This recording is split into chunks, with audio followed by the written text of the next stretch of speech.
Shira, it is awesome to see you again. We just met on a pavilion group call for fractional leaders, and then that turned into us having a conversation around some things, which included looking at my website. And you gave me some amazing feedback on the website in the first couple of seconds that we were talking, where I was like, do you go on podcast? And here we are. So all of those things can happen really quickly. And the thing that happens quickly is you start to realize who are the people who can help you gain clarity really quickly in simple ways so that you can take that feedback and apply it to the things that you're working on. So thanks for being one of those people who helped me specifically on the speaking page. How are you doing? I am doing great. How are you? I am doing awesome. I am doing awesome. What's great about you these days?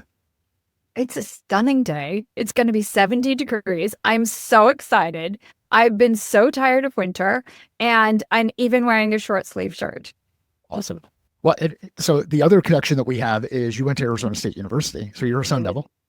And it was funny. You were talking about, what were you talking about? You were talking about MBA type stuff. And I made a comment. I was like, well, I'll speak slowly because I went to Arizona State University or something like that. And you're like, I went to ASU. So we both went to Arizona State University. We're both Sun Devils. We've got some good weather out here in Arizona as well. I knew we're in weather there is gorgeous right now. So let's talk about some of the things you're working on. What are you working on these days? Well, a couple of things. I'm building up speaking again, which is awesome. I talk about the perception formula, which is a framework that basically explains how I think about sales, marketing, business, teams, relationships. So my background is 25 years in marketing and sales. I've had an agency. I grew it to 7 figures. The agency focused on ABM. Account-based marketing is primarily relationship-based. They are high-value deals. So how do you build relationships? How do you build relationships? Let's say your company has a previous bad experience with another company. Okay, how do you get past that? How do you build a relationship? And I was thinking about all of these things. How do you get people to do things without manipulating them? Okay, I'm not into the manipulation side of things, but by helping them, by being, by doing the things you need to build a relationship. Because the other thing is, especially in high value deals, is that you can't manipulate. If your stuff doesn't deliver, you will churn. And nobody wins. Your reputation is hurt. That's going to be out in the market. They're going to churn. You need a high customer lifetime value, and you get more by being able to sell a customer who trusts you more. So it is better for you to not manipulate. Let me put all of that out there. But the framework is built so that you can understand who's on the other side. Because at the end of the day, the golden rule isn't enough. Let's talk about trust. And then I want to get into the framework. Like, what is trust?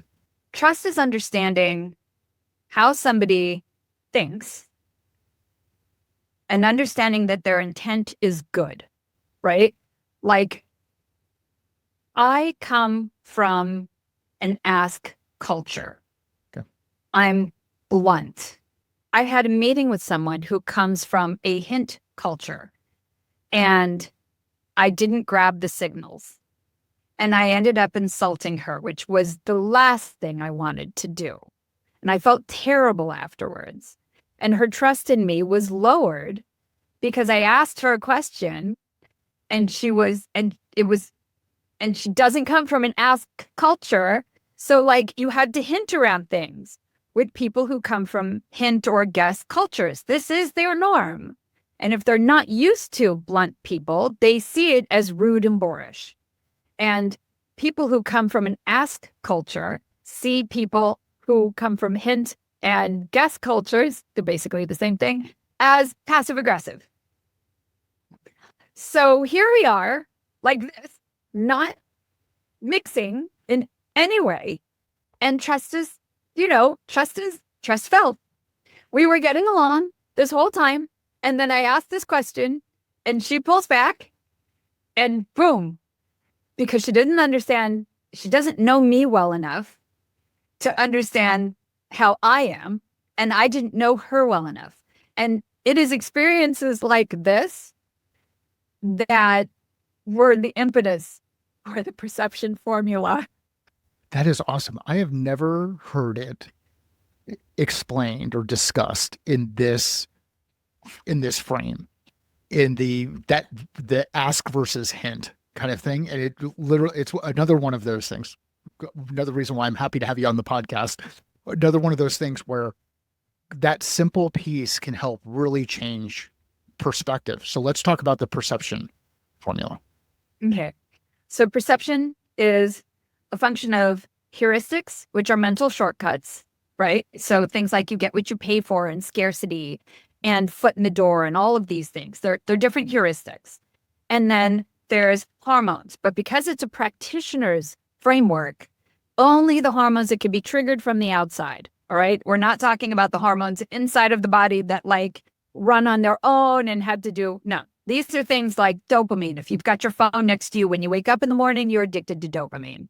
Cortisol, when you're totally stressed out and, you can't think straight when you are filled with cortisol. All of these, those are the hormones I'm talking about, the neurochemicals.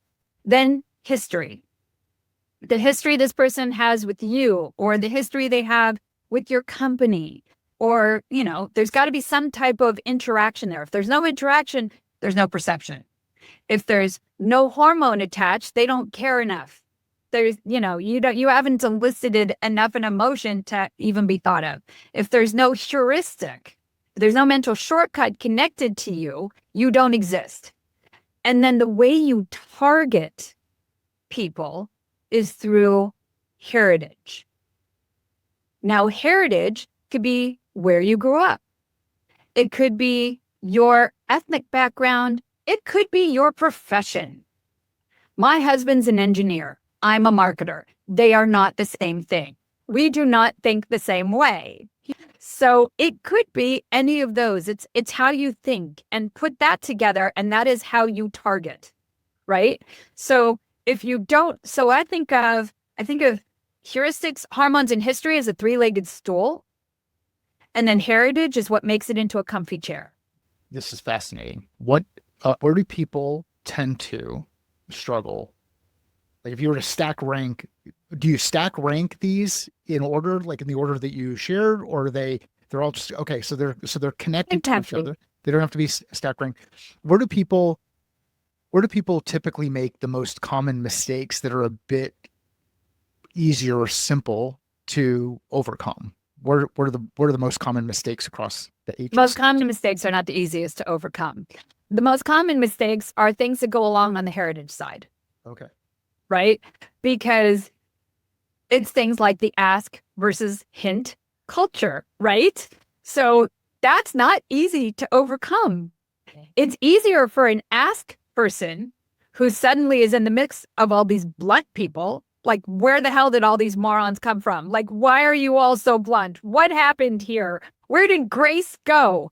Well, honey, we never had it to begin with. I'm sorry. So, it's easier for that person to go into the other side, but it is not easy for somebody who has always been the bull in the china shop to go into a hint culture and then suddenly have to learn it. Like the fact that in the deep South, you could say, bless your heart, and that's an insult. You have to know these things. You're not going to know it unless you're there and you know it, right? So how are you supposed to figure it out? These are all these subtleties. That's their language. Where did you get it from? How? So, if you don't have it, it's not easy to get over it. You have to find somebody to translate it for you. Or, like with this framework, I put it into an LLM with the person's background. An LLM, by the way, is just AI chat. Okay, it's the actual framework. I'm explaining that to anybody who's listening because they're like, what's an LLM? That's the proper name for it. So like ChatGPT, Perplexity, all of this. My one of choice for this framework is Perplexity because I found it works the best with it. And I'll put the framework in. I'll give the details of the situation. I'll give the details of the people involved. and I'll get a set of directions on how to handle something. What? So, just a question on this: how did you start getting involved in use? What was the trigger that got you involved in testing with LLMs? I'm geeky. So, where's the geekiness come from? I don't know. Okay. Even when I was at ASU and I was studying fashion, I was literally all night in the computer lab, the brand new computer lab. I was in the computer lab on IRC all night. So, for the kids who are listening to this, we used to have to go to a big building, and ASU put a big building in. And on one side of the building, on one part of the floor, you had all the Macs, or all the Apple, and the other side, you had all the Windows. You were in the Mac. So you were in the Mac side. I was on the Windows side, and we'd go into this area, and you had to go into the room, and you'd have access to one of those machines for a period of time. And you'd use your ASU ID to log in and do all of that kind of stuff. Not everybody was walking around with a laptop. Not everybody was walking. There were no laptops. Yep. We're talking what? I was there from 91 to 93, 94. So no laptops. What laptops? Phones were this big. I mean, like, what laptops? It is. To even be into computers like that back then, nobody had any idea what was going to happen. Yeah. So that, and then I became friends with the system admin. So he was able to like help me with all these different, it was just awesome. I loved it. I was there all night. So how does that willingness to test and be geeky still apply to the work that you do today? Okay. So, well, let's see. I pay for ChatGPT Pro, but I'm not going to pay for it after this month because it's not there yet. It's not worth the $200, in my opinion. It's worth the 20 is there. The 200 isn't there yet. I'll come back in 6 months. But right now I pay for ChatGPT, Perplexity, Claude, Grok. I don't have to pay for Meta because it's free. What else do I pay for? I pay for Midjourney. There are other platforms I'm missing. DeepSeek is free. Gemini. I pay for 2 versions of Gemini, but I don't have to pay for the second version anymore because they started making the business side free. The Gmail one is actually more advanced than the business one because they always test out on Gmail before they put it into business. So they don't offer the same. So I pay for the Gmail one because it's better. And then there's Napkin. I use for the videos and everything, Descript. I mean, and then I'm also using Flux Pro for images. And then there's a Gemini version for images. Because I'm geeky and because I'm curious and because I love testing things out, I'll take the same prompt and I'll put it in all of the LLMs. The LLMs are the word ones, not the image ones. So I'll put it on all of them to see what the response is. What am I getting back from it? And I'll use that as a way to ideate to be able to get ideas for blog posts, for whatever, right? And I'll use that because I like feedback, but because I don't have a room of people to, brainstorm with, I'll use my LLM friends to do it instead. I think it's awesome that you're testing and playing around with so many different tools. And you just highlighted that there's going to be different things that end up happening inside each of those tools. And then through that testing, you start to identify which one is fit for purpose, which gets into this piece around feedback. So how do you take feedback, and what are you looking for when it comes to feedback, whether it's feedback from a tool or feedback from people? Like how do you think about feedback? I love feedback. Which is funny because I know people who are afraid to give me feedback. And I'm like, why? I came from copy. You have to be brutal. Like you have to you're going to get torn apart. There can't be any ego involved. That just doesn't work if you come from writing. Like you're a glutton for punishment. Give me the feedback. You give me that feedback, my writing gets better. That's why writers have writing rooms, right? There's no idea what's a writing room. I have no. Okay, think of SNL. Okay. SNL has a writing room, and they all destroy each other every single week.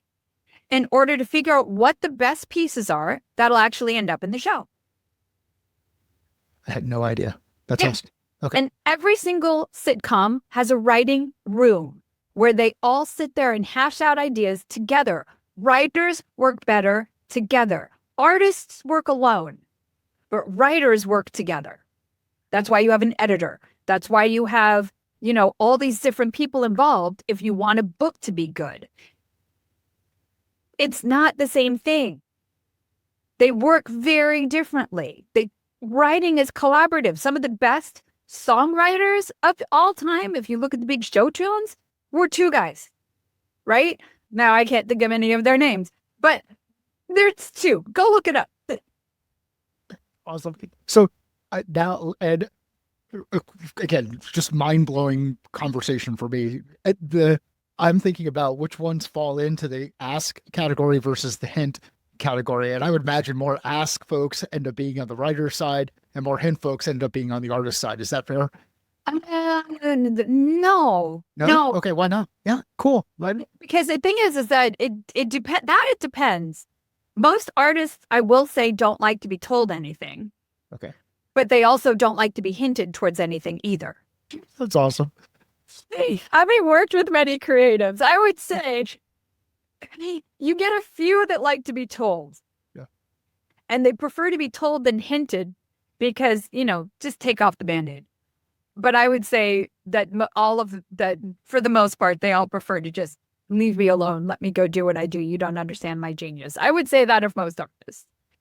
So I don't know. That's a whole other thing. But in terms of which one is, wait, what was the original question? Well, no, I tried to connect dots between what you were talking about relative to the artist versus the writer, the collaborative versus the kind of work alone, and then the potential for falling into this kind of hint versus ask kind of space, which again, I've got to be careful about assumptions that I make as we go through it. And so we were talking though about the importance of feedback, the value of feedback. And I think what I took out of that is feedback helps you iterate faster and move much further along than going and kind of doing it alone. Well, the other thing is, you've got nice versus kind. Okay. What's the difference there? So nice is somebody who won't tell you have something on your teeth because they want to be nice and they don't want to embarrass you.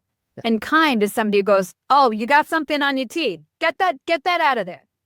All right. And this is very much a coastal thing, which is why I did the accent. So by the way, I was born in New York, so I'm allowed to do the accent. And, and that's the difference, right?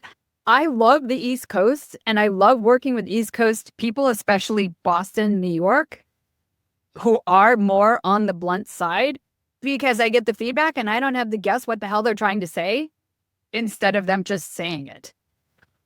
That is my personal preference.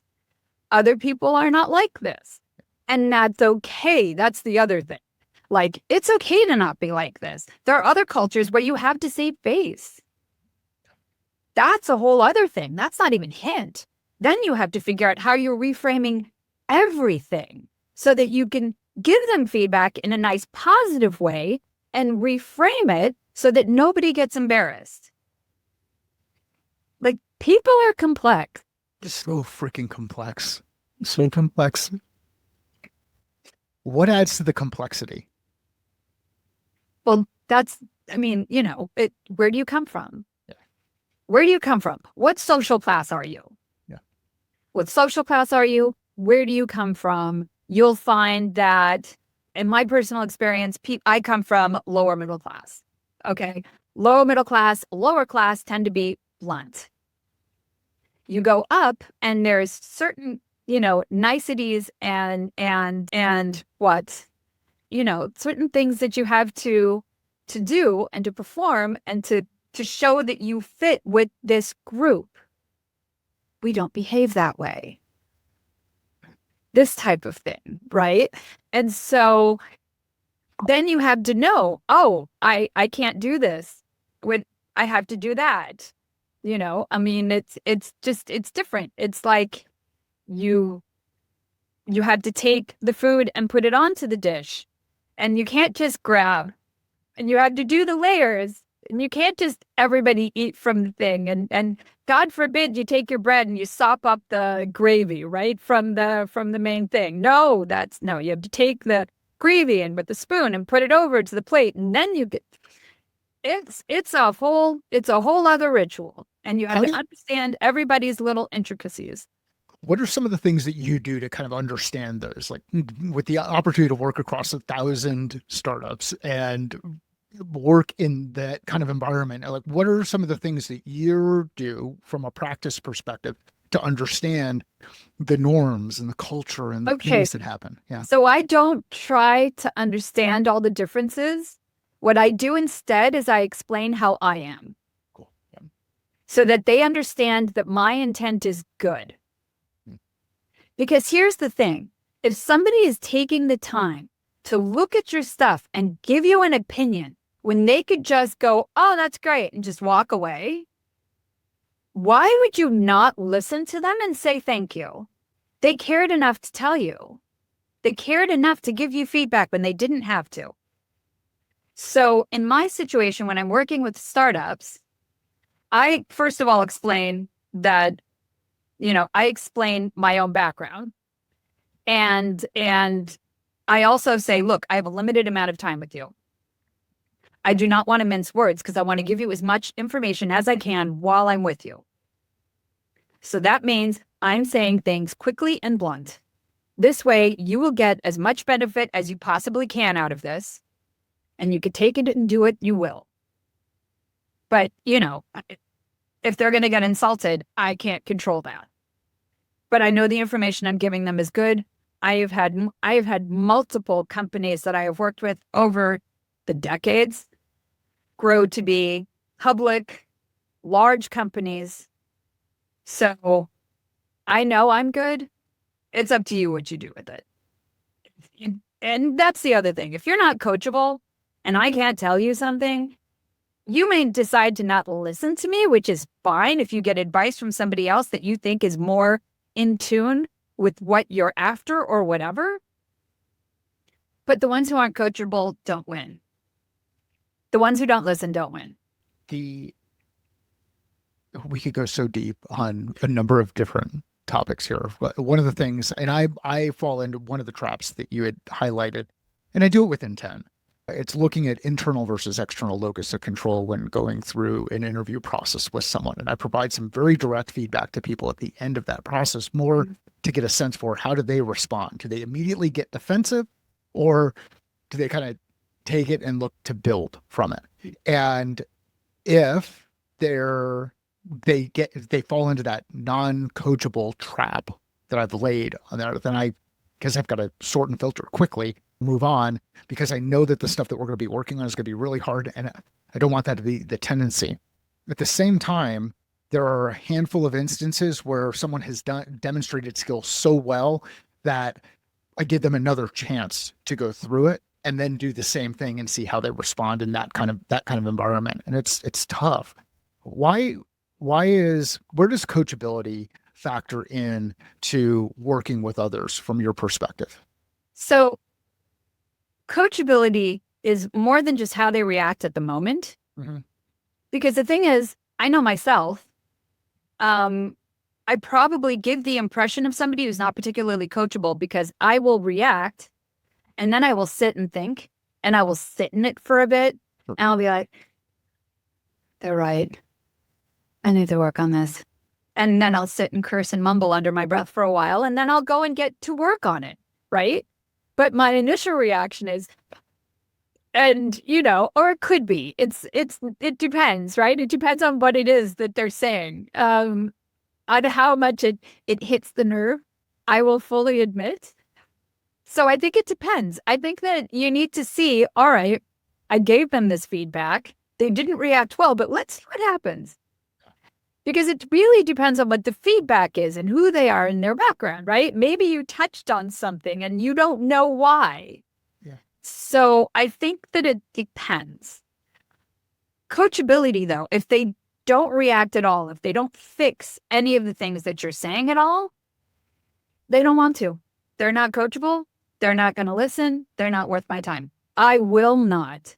Even with like I work with The Alchemist. I'm a consultant at The Alchemist. They're one of my clients. And if I sense one of these companies is just not going to listen and not going to win, I'll spend the minimum I have to. But if I feel like they're going to win and they listen and they really, really take everything that I'm giving, I'll spend extra. They'll get my time. They'll get my time without me getting paid for it because I want them to win. Yeah. I like winning. You want them to win and you care and you like winning, like all of those things. And from there, when people take that stuff, that feedback, that apply, they want to learn, they want to, and I understand throughout the process of learning, you're going to fail and you will fall back into old habits and all of those things will happen.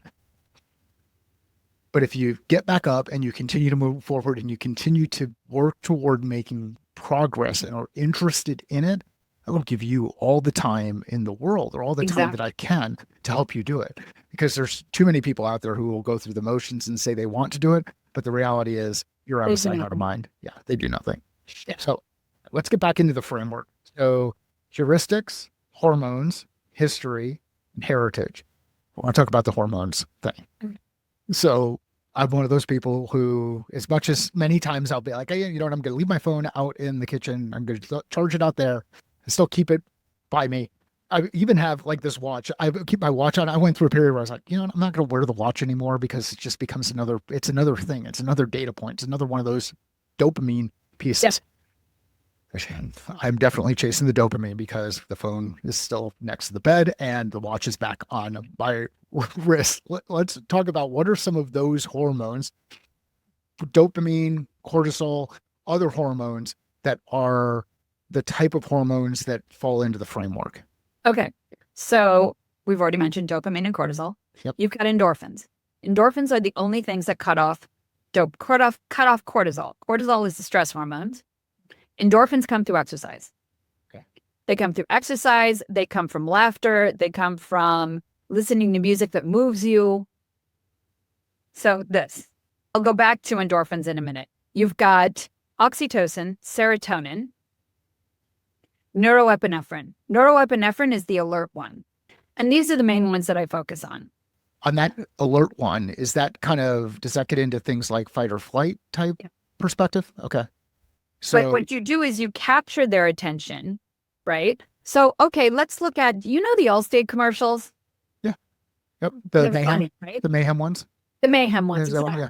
You see something get destroyed, that captures your attention. Yeah. And then you get the laughter at the end. That gives you some endorphins. So they capture your attention, but they leave you laughing. So you associate the good feeling at the end with them. You associate the stress and feeling better with Allstate. That's why they've been doing these ads for over a decade. And it's that exact framework. Where does copywriting influence or impact that? Everything. Let's talk about that. Like when you say everything. So, we had loads of cybersecurity clients. Cybersecurity, you always want to emphasize risk because it captures people's attention. That brings in the neuroepinephrine. Yep. Then you have to change the copy so that they start to feel some either oxytocin, which is trust, or community, or, which is serotonin. So all these different, you have to get them into feeling something positive after feeling the risk. What's the importance of the transition that happens, that kind of like transition or shifting of, like from state to state or feeling or really, I want to be careful about language here, but playing on each of these hormones, like what's happening there? So the risk is if you just have it be negative, your brand is then associated with something negative. Okay. You can have it basically just be positive. Okay. But if you don't have anything, if there's no emotion in there, then your stuff is bland and why are you doing it? Yeah. This is fascinating. So what is it that you started seeing either in the marketplace or in the way that you were engaging with customers or whatever it was, where you started to break this framework down into these individual pieces and start to say, okay, here are how, what's the backstory on the framework? Can you share that? Well, I mean, gosh, I started reading behavioral economics books. And gosh, I guess the first one was EQ, Okay. which isn't really behavioral economics. It's really psychology, but they're very related. So EQ would have been the first of all of that back in the day. And that was in what? The mid early 90s. And then from there, I read Influence and then Thinking Fast and Slow and all of the different books. And I started following the stuff by the different behavioral economists and psychologists that are kind of in this realm. And because I'm a marketer, when I read Influence, I'm like, oh, this is a marketing book. Pre-influence, by the way, I couldn't get through. So I can't. He tried to write an actual marketing book when he's a psychiatrist. Like he used to teach in the psychology department at ASU. Yep. And I tried to read it, and he's not a marketer. He shouldn't. Like, just don't do it. So I couldn't get through it. But his early work, which is mad genius, I'm like, this is all of this. All of this is what we do in startups. The hooked model is what we do in startups. Tiny Habits by BJ Fogg is what you do in startups. All of this is how you end up bringing people in, capturing their attention, getting them to come back. That's all it is. Where's behavior change? Like, how do you think about behavior change? Behavior change happens within. Okay. Okay. All right. So I recommended for you Mel Robbins' Let Me earlier. Uh-huh. Yeah. Okay. I'm bringing this back in. As she describes it, you can let somebody know that you're looking for a certain behavior change, and then you have to let it go. Okay. Let them. If they're an adult, we're not talking about kids here. If they're an adult. And then she goes on to explain if somebody complains about something, like they want to lose weight and they're complaining about their weight, then you don't say anything. You let them stew in it. And you can ask them a question. How does that make you feel? And then you have to leave them and you have to let them. Behavior change has to happen within. You can give positive reinforcement and you can walk away. So if they do something good, you give them all the flowers. If they do something bad, you walk away. But you do not give negative reinforcement because that's just going to get you pushback. So that's how I think of behavior change. If I'm working with, like, my oldest has fatty liver and he was overweight. But because he's under the age of 25 and doesn't have a fully formed prefrontal cortex, I was able to get on his case about this and not do the let them theory. And instead, I went, that's it. We're dealing with this and we're dealing with this now. Get your ass out of bed and let's start walking and doing things. And now he's down to a healthy weight, thank God. And he's looking amazing and all of this. Like I said, it's not the same for kids as it is for fully formed adults. But he can't do certain things because of the fatty liver. And it's also, there's a lot of risk involved in this. And I'm like, there's no way I'm going to have my child be, and it's all just through weight. It's literally lose the weight and the odds are everything will go back to being healthy. So yeah, I was on his case about it and we worked together and he and I have a very good relationship. I'm not one of those, like, I think I can say with a lot of confidence that I'm one of his favorite people. So, we did this together and we go on walks and we do all these things and I give him a ton of flowers and he knows that he's going to get a big prize when he gets down to the goal weight. And it took a while, he's been doing this for over a year and it wasn't that much weight. Okay. So, but I let him take his time with it and he's getting to it where he's internalized it now. He likes how he looks. He likes how clothes fit. He likes how the people are reacting to him differently. He likes this. So now I could see where he's doing things on his own and he doesn't need me to encourage him because he wants it. Very cool. It just takes time. You need more patience than I have. That is awesome. You talked about reinforcement and punishment, Yeah. and you talked about both negative and positive reinforcement. So let's talk about both of those things. What's the difference between reinforcement and punishment? And then how do you think what's the difference between negative and positive on both sides of those things? Because there might be some people who, well, at least I believe that some people confuse those things. Can you go deep on either or both? Okay. So positive reinforcement is somebody does something that they should be doing, and you're like, that's amazing. Good job. Well done. And then if somebody's doing something they shouldn't be doing, you could say, how's that working for you? How does that make you feel? Something like this. Let them stew in it. If they're complaining to you, let them complain. Just don't give them anything back. I will admit that when my son told me the other day that he screwed up on a test, he didn't study as well as he should have. He studied the wrong thing. He didn't ask for help. He has a learning disability. He needs to ask for help. Okay. So he didn't ask for help and he didn't do well on this test. And, I lost it. And then, but he has all the patience in the world with me. And after I was done, he was like, all right, what do I do?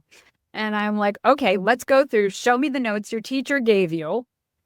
And honest to God, my son is amazing. Like, I don't know where he comes from. The amount of patience this child has doesn't come from his father and I. It comes from somewhere out of the ether that somebody just gave him this incredible gift. But that's a total side. So we went through his study guide and I'm like, okay, here's what she wanted you to do with this. Why didn't you come to me? Uh-uh. Okay, come to me next time. Okay. Okay. And now I just have to let him do it and let him fix it.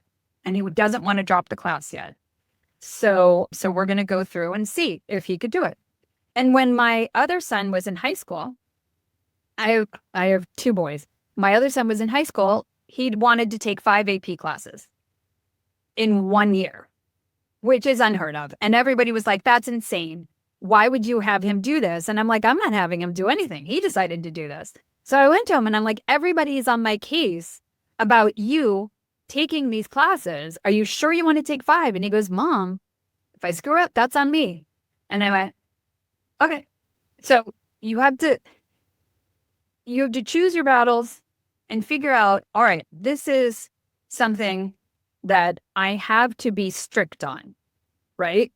Now with adults, negative reinforcement and really clamping down on somebody, you can't do it. But with kids, if you don't do it, you're not giving them the guardrails they need to succeed. Okay. And that's unfair to them. So that's how I think about it in terms of adults versus kids. Kids need the guardrails. They like the guardrails. They want the guardrails. My son's friends come to me for advice all the time on a million different things. And, and when the kids were little, the kids would congregate at our house because I was the strictest mom. Well, I don't know if it's because I was the strictest mom, but I was the strictest mom on the block. Like I allowed certain behaviors, but I didn't allow others. And if you didn't behave, you weren't allowed to come over. So everybody felt comfortable, included, and safe. I never believed in excluding any of the kids. When we had a party, we invited all the kids in the class. Like, I don't like that whole, oh, we're going to be friends with these people and not that people. No, not how we do things. We include everybody. You make everybody feel comfortable. You make everybody included. So that's just, I've gone on such a tangent. No, it's great. Well, it's great. You're highlighting, you've highlighted, again, just an awesome conversation that you've highlighted the importance of having a standard, setting an expectation, and then executing against that standard. And, unfortunately, I think there are people, I think we leaders inside businesses operate without a standard or operate without setting an expectation or believe that they have set an expectation, but they're not. I haven't actually. Yeah. And they're not providing it with clarity, or the expectation starts to shift and change and there's a miss on communication. And throughout all of this, you've highlighted a number of different ways that the things we do and say can create a response that is either done by design or may happen by accident. And if we're intentional on the way that we think through it, using the perception formula, or excuse me, perception framework, and Oh, it's the a perception formula. I get it. perception formula, using the perception formula and the four H's, we can put ourselves in a better position where we can help people make progress. And that's what leadership is. It's helping people move forward. How does this apply in a team concept? How have you seen the four H's apply, the perception formula apply in a team environment? So I've done this now with several companies, and it turns out that it's really powerful when we interview each individual and put in their backgrounds and put in how they think of things. And if you've got other things like the tests that they give, Myers-Briggs or this type of thing, if you've got all of that information to put in and you put all of this into the framework, everyone understands. First of all, you get a set of directions for each person on how to work with the others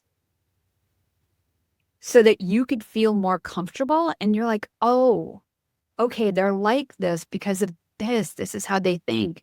They're not doing this because what it helps manage your internal dialogue, right? Internal dialogue is super important on how we're all working together. And if your internal dialogue with somebody is off because you're not understanding them, trust is destroyed.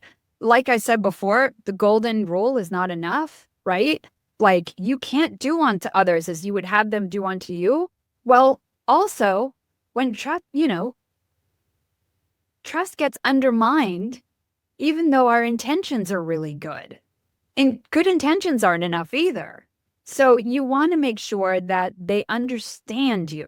And that's where the framework ends up becoming super powerful. It was built originally, I was thinking along the lines of where I come from, marketing and sales, right?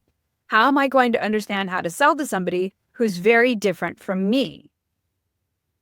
Maybe they come from a different background, or they studied something totally different, or they're from a different social class, or they came from a different part of the country, or whatever. But if they're not like how I think, how am I managing this? So that's what I was thinking, how to keep salespeople from being very like, I don't know. I'm a salesperson. Tell me. come on, what's the worst thing for a salesperson to be? Transactional.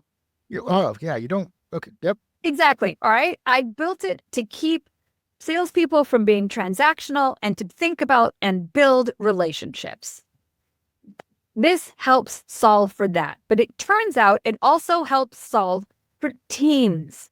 And I've now done this multiple times. It solves really well for teams that are having friction. It solves for teams. It helps leaders manage. It just makes things smoother because the more we understand each other, the better we work together. I know you're building out the speaking side of things and kind of building things out on that side. Where can people find out how to work with you or bring you in as a speaker to help with teams and individuals across an organization? Where should we send people? ShiraAbel.com. ShiraAbel.com. I write blog posts every week about all the things that are in my head, of which there are plenty. You could also find me on Instagram, on YouTube, and on TikTok. Shira, awesome. Shira, awesome conversation. If you know of anybody who would find value out of this conversation, please share it with them. Let Shira and I know via LinkedIn, comments in YouTube, on Instagram, all of the places. The shares help. It gets the message out there. Sales is a thinking process. Business is a thinking process. Life is a thinking process. How are you thinking different than yours?